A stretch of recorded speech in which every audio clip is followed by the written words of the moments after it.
On va entrer dans le vif du sujet avec votre permission. Et aujourd'hui, je vais vous parler principalement de l'équilibre.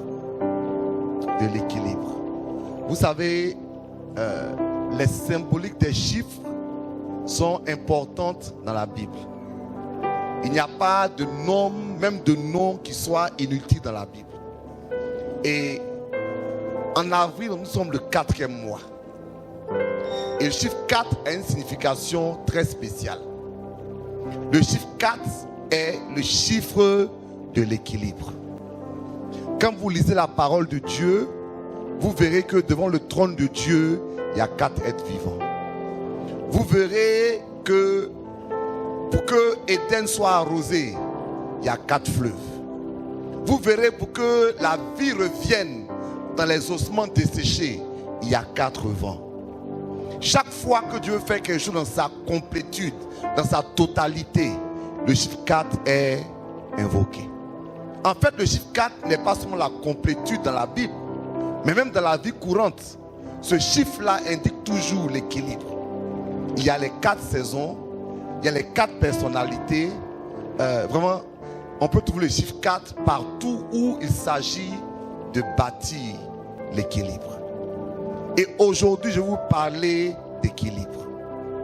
Vous savez, l'équilibre, selon le dictionnaire, c'est lorsque toutes les parties importantes de quelque chose ont un poids adéquat.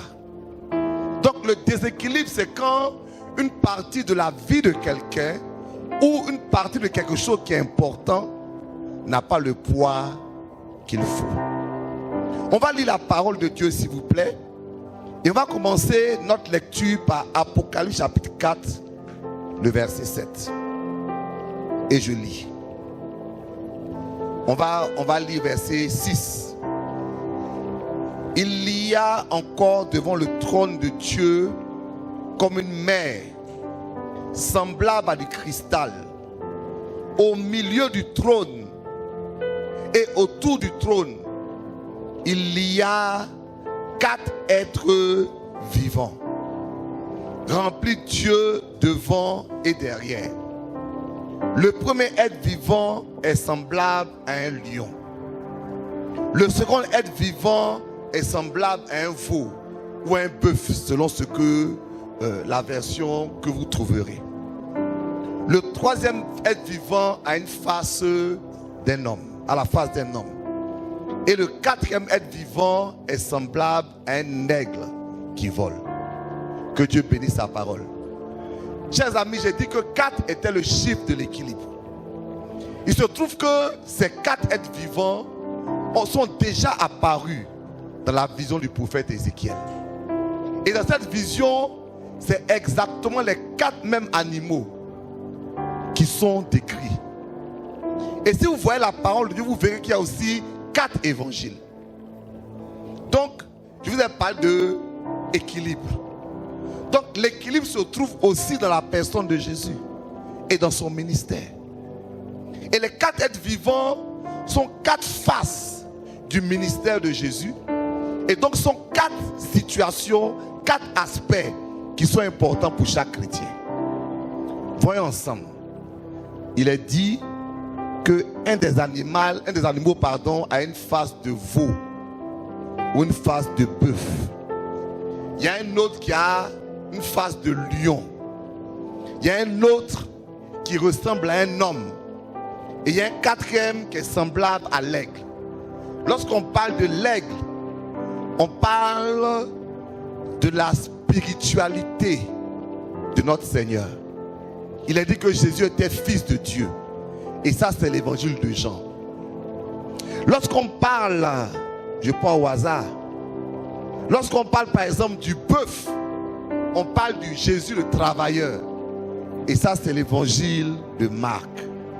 Lorsqu'on parle du lion, on parle de Jésus le roi, le fils de David. Et ça, c'est l'évangile de Matthieu. Et lorsqu'on parle de l'homme, on parle de Jésus l'homme, Jésus relationnel. Et ça, c'est l'évangile de Luc. Donc, les 4 évangiles nous présentent 4 aspects de la personne de Jésus.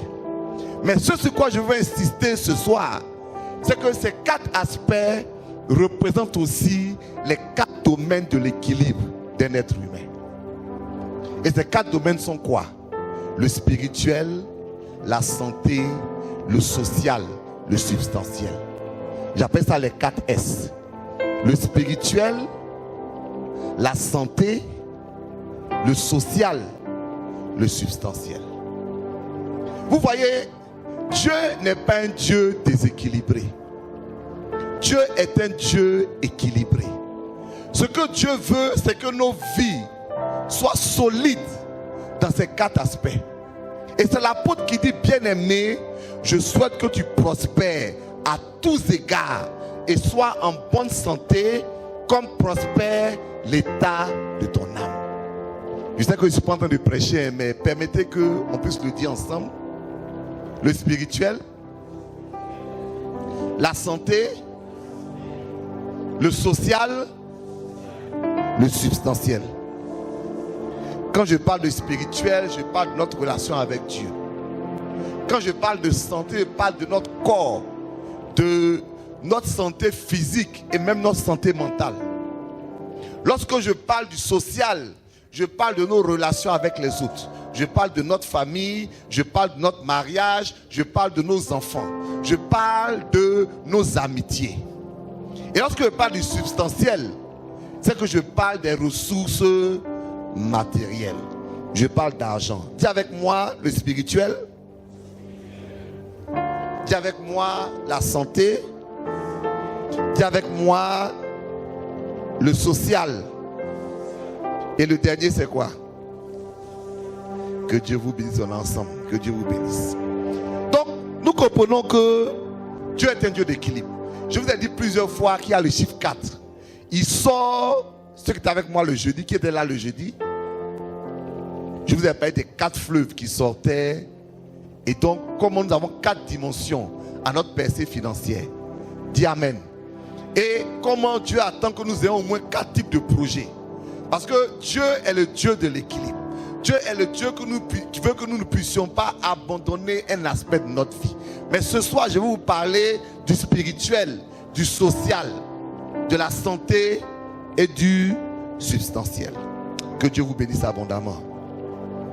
Ok. Parlons du spirituel. La vie d'un homme dépend de son spirituel. Je lisais quelque part qu'il n'y a pas de personne qui ait réussi dans le monde de l'entreprise ou dans le monde généralement sans avoir un fondement spirituel. Je ne parle pas seulement de chrétiens, je dis que quand tu vois quelqu'un qui a réussi dans le monde politique, dans le monde des affaires, dans le monde quoi que ce soit, dans le monde musical, quand tu fouilles sa vie, il a forcément un appui spirituel. Il peut être féticheur, il peut être bouddhiste, il est ce qu'il est. Mais derrière sa percée, il y a un aspect spirituel. Et je veux dire à nous qui sommes les enfants de Dieu, que si nous voulons aller devant, il faut que nous renforcions notre spirituel. Il faut que nous renforcions notre spirituel. Il n'y a pas, la Bible dit, prospère comme l'état de son âme. Donc la chose qui est la plus importante et sur laquelle nous devons travailler principalement, c'est notre vie spirituelle. C'est la force que Dieu met en nous. Mais si nous avons une spiritualité qui est forte, il faut que cette spiritualité qui est forte puisse avoir un impact sur les autres aspects de notre vie. Et c'est là que nous avons fauté pendant des générations. Nous avons cru qu'il suffisait qu'on a... Vous savez, il y a une chanson qu'on chante. J'ai discuté avec un de mes fils hier. Et puis on parlait de l'histoire de l'église. Et puis je lui disais que nous on chantait « Insultez-moi sur la terre. Ce n'est rien, ma patrie est dans les cieux. J'irai là-bas. » Mais avant d'arriver là-bas, je vis sur la terre. Et si je ne suis pas capable de manifester cette gloire de Dieu autour de moi, c'est que ma spiritualité a un problème. Regardez Jésus quand il nous enseigne à prier. Il dit: notre Père qui est aux cieux, que ton nom soit sanctifié, que ton règne vienne, spirituel. Mais après il dit quoi? Donne-nous notre pain quotidien, substantiel. Délivre-nous la santé. Et finalement il dit: pardonne nos offenses comme nous pardonnons aussi à ceux qui nous ont offensés. En d'autres termes, nous sommes dans le relationnel. Donc la prière de Jésus elle-même est une prière équilibrée.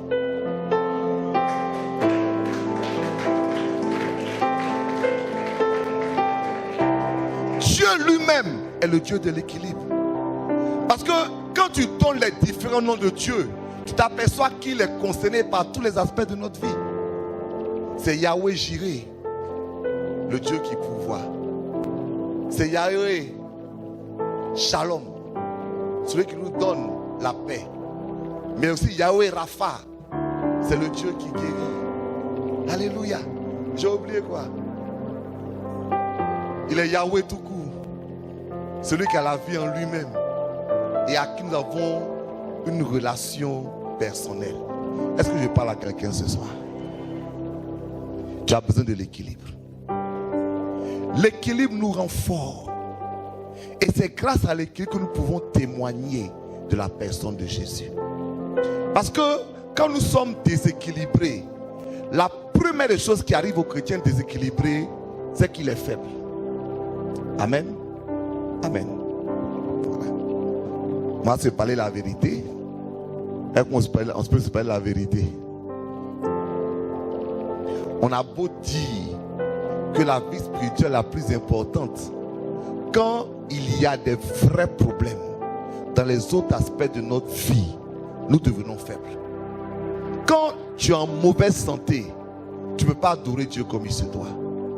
Quand ta famille est mélangée, tu ne peux pas adorer Dieu comme il se doit. Quand tu manques d'argent, tu ne peux pas adorer Dieu comme il se doit. Parce que on dit oui, l'argent n'est pas important. Mais je vous ai parlé avant-hier. Hein? Qu'est-ce que je vous ai dit? J'ai dit quoi? Qu'est-ce que je vous ai dit? Que Dieu veut que vous soyez dans l'abondance.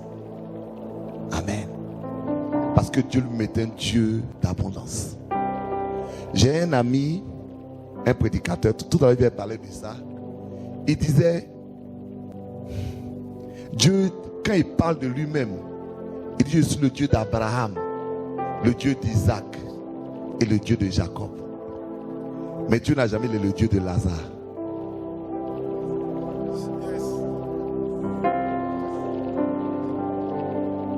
Pourtant il aime Lazare.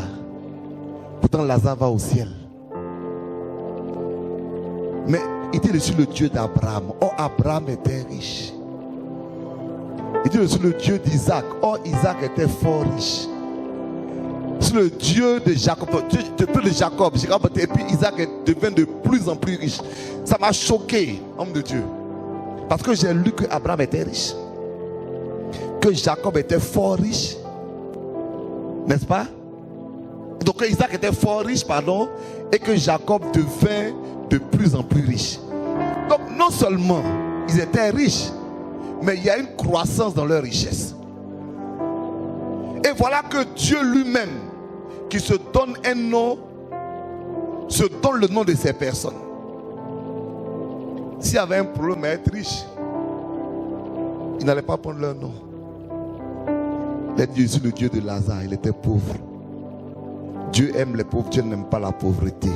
Dis avec moi les 4 S. Le spirituel, la santé, le social, le substantiel. Que Dieu équilibre ta vie ce soir. Dis que Dieu équilibre ta vie ce soir. À la réalité, quand notre vie est déséquilibrée, nous devenons faibles. Parce qu'il y a un aspect de notre vie qui n'est pas comme Dieu voudrait qu'il soit. À la réalité, Lorsque notre vie est déséquilibrée, nous sommes limités de notre témoignage.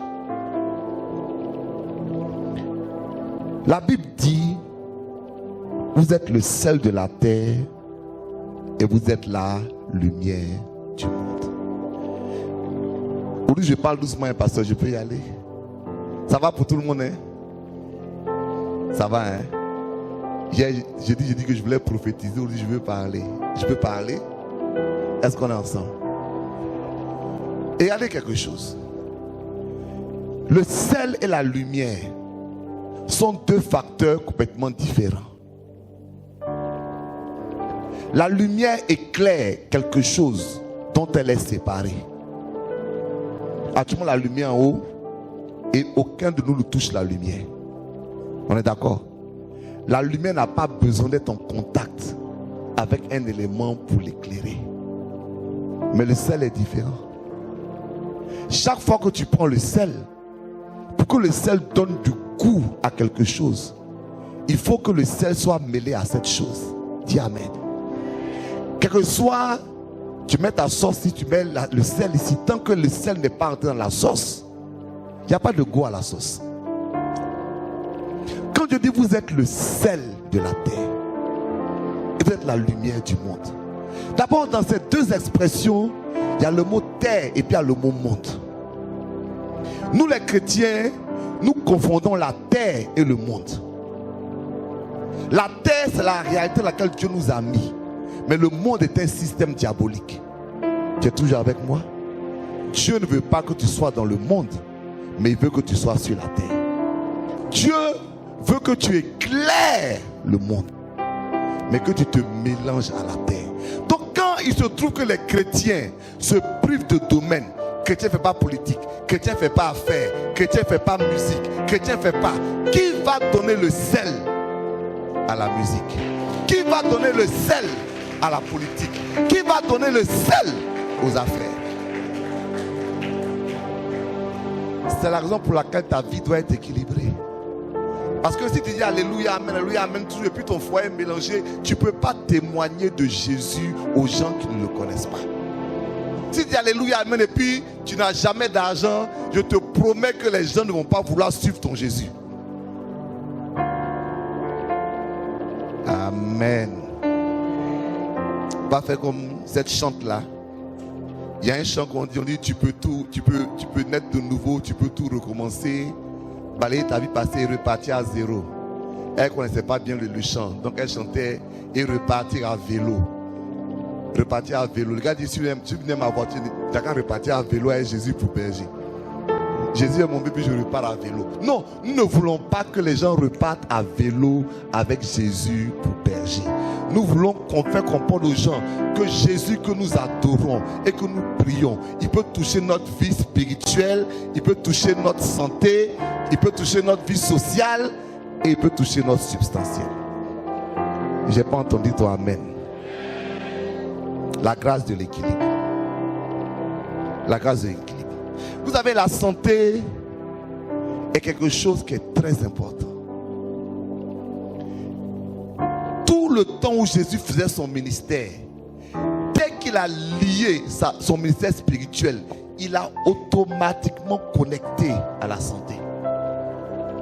Parce que ta force, c'est ce dont Dieu a besoin pour le servir. Tu es avec moi, non? Hier, je te parlais de Moïse et de Pharaon.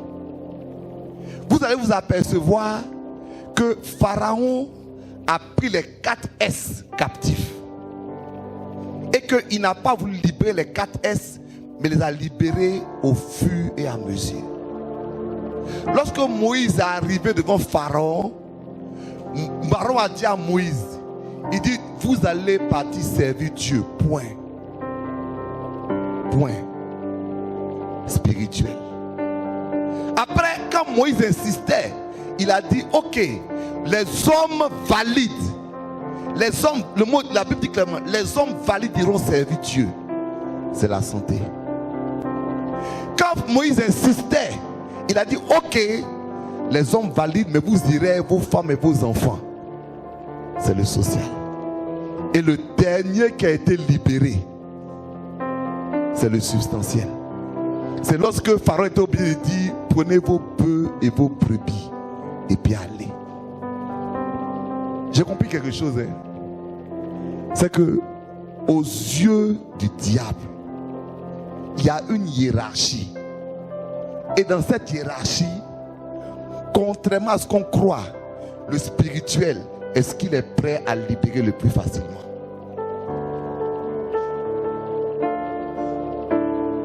C'est la vérité. Pourquoi? Parce que c'est ta décision de servir Dieu. Il ne pourra rien faire contre ça. Par contre, s'il bloque ta santé, il t'empêche de bien servir Dieu. Maintenant, si tu t'es débattu que ta santé a été libérée, il va bloquer ta famille. Et c'est pour ça que les foyers sont sous une attaque grave. Parce que le diable, il ne peut pas t'empêcher de servir Dieu. Tu sais que nous les chrétiens, on sait qu'on doit prier pour la guérison. Ça, on connaît. Quand on a mal à la tête, on fait jeûne et prière. On sait. Mais combien d'entre nous combattons et faisons la bonne chose pour nos foyers et pour nos enfants? Donc le diable s'est assis sur les foyers, s'est assis sur les enfants. Maintenant, il ne peut pas donner là. Son dernier kata, excusez-moi, c'est là. Mais au nom de Jésus, ce soir le diable va libérer vos 4 S. Il va libérer vos 4 S. Il va libérer votre spirituel. Il va libérer votre santé. Il va libérer votre social. Il va libérer votre substantiel. Est-ce qu'on est ensemble? La santé, dis avec moi la santé. Écoutez, vous êtes le temple de Dieu. Quelqu'un va me dire Amen. Les chrétiens sont les personnes qui maltraitent le plus leur santé. On ne fait pas de sport. On mange ce qu'on veut. Et puis on pense qu'on va prier pour être en bonne santé. Je vais vous raconter une histoire. Un homme de Dieu était un homme loin. Il est tombé gravement malade. Et pendant qu'il était à l'article de la mort, il a appelé ses collaborateurs. Il dit, Dieu m'a donné un cheval. Et il m'a donné un message. Il dit, j'ai tué le cheval. Je ne pourrai plus porter le message. Pardon, dis à ton voisin, il ne faut pas tuer le cheval. Il ne faut pas tuer le cheval. Prends ta santé comme un don de Dieu et prends-la au même niveau de respect que tu prends ta vie spirituelle. Dis Amen. Parce que comment on construit l'équilibre? C'est en donnant le même poids à chacun des 4 S. Amen. Façon tu pries, façon tu jeûnes, façon tu cherches Dieu là. Prends ta santé avec le même poids. Vous ne dites pas Amen. Qui parmi vous fait du sport?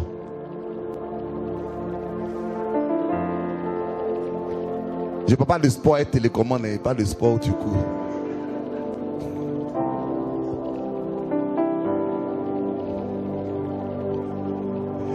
Pardon, dis avec moi énergie. Le mot énergie est un mot biblique. En Bible, on dit énergie, c'est-à-dire c'est la force de faire quelque chose.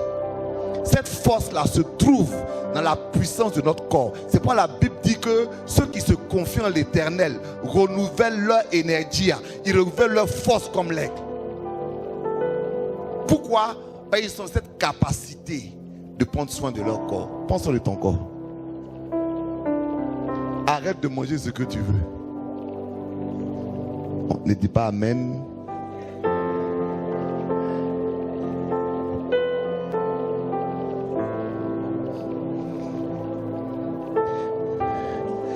savez, le sport, c'est bon. Hein? J'étais avec mon épouse. Bon, excusez-moi de le dire. Je suis remarié, pas que j'ai divorcé, j'ai perdu ma première épouse. Et Dieu m'a consolé avec ma super femme. Donc j'étais avec mon épouse.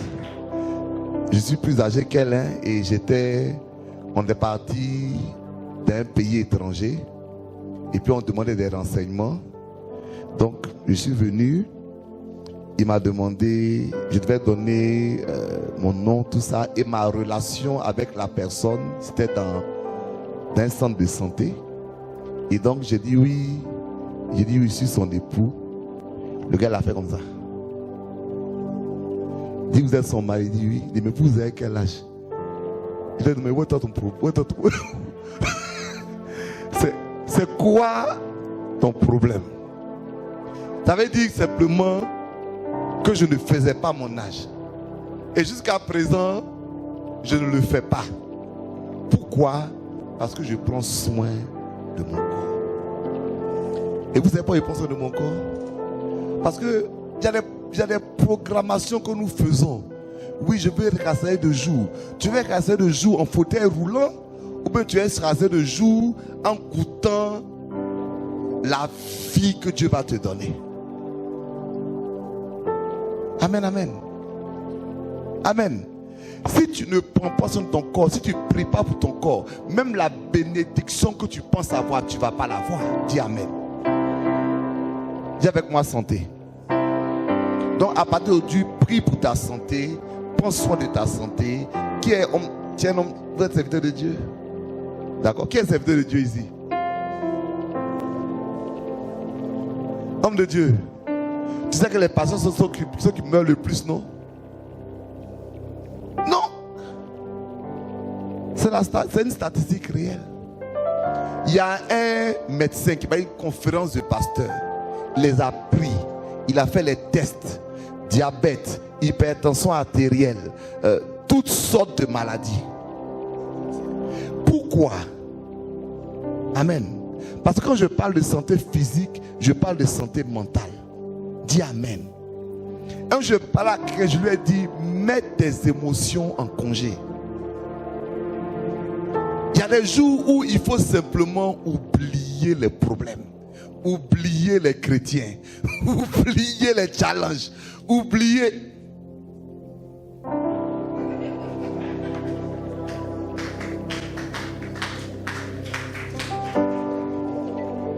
Si tu quittes cette conférence et que tu ne retiens que ça, dis ça. Seigneur, je veux vivre longtemps. Je veux me reposer. Je veux prendre du temps. Je veux prendre soin de ma santé. Je veux bien manger. Je ne veux pas manger n'importe quoi. Je veux faire du sport. Bon, j'ai beaucoup de choses à dire. Moi, je fais sport 3 fois par semaine. Ça fait partie de mon programme. Même tu m'invites à un contrôle, même quoi que ce soit, 3 fois par semaine, je suis au sport. Je joue au football, je joue au basket. En tout cas, je joue avec les jeunes là. On joue des... Je vais être fort parce que j'ai de grandes choses à faire pour Dieu. Je prends ma santé au sérieux. Touche quelqu'un, dit prends ta santé au sérieux.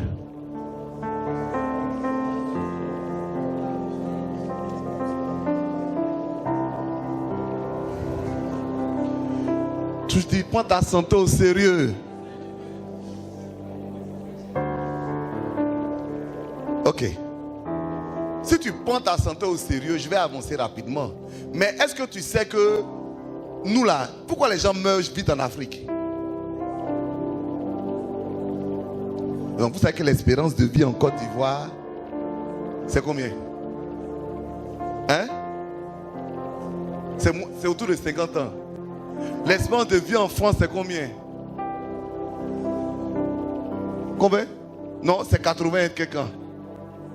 84, 85 ans. Donc, entre notre espérance de vie, chrétien inclus, hein? Amen, amen, amen. Quand on dit espérance de vie, quand tu vois 50 ans, c'est inclus les chrétiens. Nés de nouveau, baptisés du Saint-Esprit, parlant en langue, prophétisant de temps en temps. S'il ne fait rien, il meurt à 50 ans. Les Occidentaux, ils meurent à 84 ans. C'est quoi la différence? C'est quoi? Je ne vous entends pas. C'est la prière la différence. C'est le jeûne la différence. C'est les veillées la différence. C'est les 40 jours. Donc, c'est pourquoi j'ai dit en introduction que quand nous ne sommes pas équilibrés, nous ne témoignons pas de Jésus. Parce que comment est-il que c'est nous qui disons que Jésus guérit? On prie, on jeûne, et puis nous on meurt à 50 ans, et puis eux qui ne croient pas en Dieu, ils meurent à 85 ans. Quel choc! C'est quoi la différence? C'est quoi la différence? C'est l'hygiène de vie, pas seulement, ils boivent et puis ils fument. C'est quoi la différence? C'est l'avancée de la médecine. Tout simplement. Nous là, surtout les chrétiens, tout est spirituel. Tout est spirituel. Quand tu vas voir un médecin là qui pense même que c'est un péché. Tout est spirituel. Pensons de ta santé. Régulièrement, fais des check-up. Va vérifier ton sang. Va vérifier comment tu vas. Ça ne coûte pas aussi cher que ça. Prends cette habitude. Prends soin de ta santé. J'ai mon pasteur qui est arrivé un jour. C'était un programme. Il a trouvé une jeune fille qui était gravement malade. Il a trouvé un prophète là-bas qui était en train de chasser l'esprit. Lui, il a regardé l'enfant. Il dit que l'enfant a anémie. Il ne sait pas comment faire pour dire au prophète d'arrêter. Le prophète continue. Il appelle la main de côté, dit bon, est-ce qu'on peut arriver à l'hôpital? Ils ont juste arrivé, l'enfant a anémié, on lui a donné quelques fortifiants, l'enfant a vécu. Laissons Dieu intervenir pour les situations où les médecins ne peuvent plus intervenir. Laissons la médecine travailler quand elle peut travailler. Parce que nous croyons que les médecins sont aussi des serviteurs de Dieu. Ok, dis à ton voisin, prends soin de ta santé. Dis-lui, prends soin de ta famille. Dis-lui, prends soin de ta famille. Si tu es marié, dis-lui, qui est marié ici? Qui est venu avec sa femme? Va, faut attraper le bras de ta femme, pardon. Voilà, faut attraper son bras, faut pas avoir honte. Alléluia. Prends soin de ta femme. Il y a un homme qui s'appelait David, qui était un puissant homme de Dieu. Mais cet homme appelé David n'a pas pris soin de sa famille. Il y avait des palabres parmi ses enfants. Il n'a jamais réagi. Un enfant a violé une autre. Il n'a pas réagi.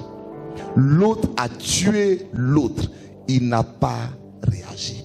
Finalement, ses erreurs familiales ont détruit son ministère. Écoute-moi. Pourquoi je dis que le social est aussi important que le spirituel? C'est que si tu es un chrétien, c'est que tu es dans l'église. Or, l'église, c'est l'épouse de Christ. S'il te plaît, il ne faut pas aimer la femme de quelqu'un d'autre plus que ta propre femme.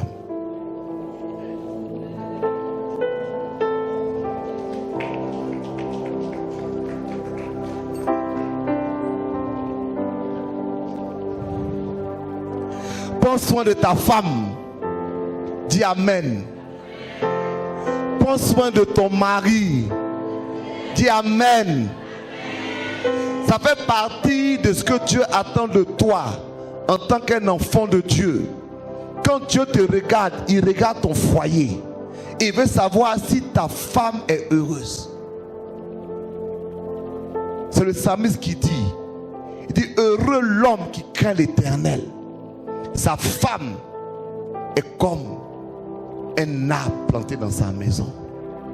Ses enfants sont comme des oliviers autour de sa table. Ceux qui craignent l'Éternel, on le sait en regardant sa famille. Ce soir, regarde ta famille. Est-ce que tu donnes du temps à ta famille? Pasteur, j'ai combien de temps? Je dois arrêter maintenant? Je peux parler? Je peux parler? Un jour, il y a un pasteur qui était devant son bureau et il sort de son bureau et il trouve sa femme. Elle entend avec tous les autres fidèles. Il est inquiet. Il dit à la secrétaire, il faut faire passer maman. La secrétaire, on dit, la secrétaire appelle maman, maman dit non, je ne vais pas venir, je vais attendre les autres. Ah. Son cœur est embrouillé. Donc rapidement, il chasse tous les chrétiens là. Et, bon, que Dieu te bénisse. Que Dieu, il est inquiet, sa femme est dehors. Sa femme rentre. Il dit, chérie, qu'est-ce qu'il y a? Elle dit, non, je suis venu voir mon pasteur. Il dit d'accord. Je suis venu dire à mon pasteur de parler à mon mari.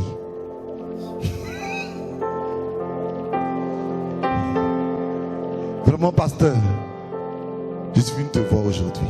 Pardon pour parler à mon mari. J'ai besoin de lui. Je veux vraiment qu'il soit avec moi, qu'il prenne soin de moi. Pasteur, tu as compris, je peux compter sur toi.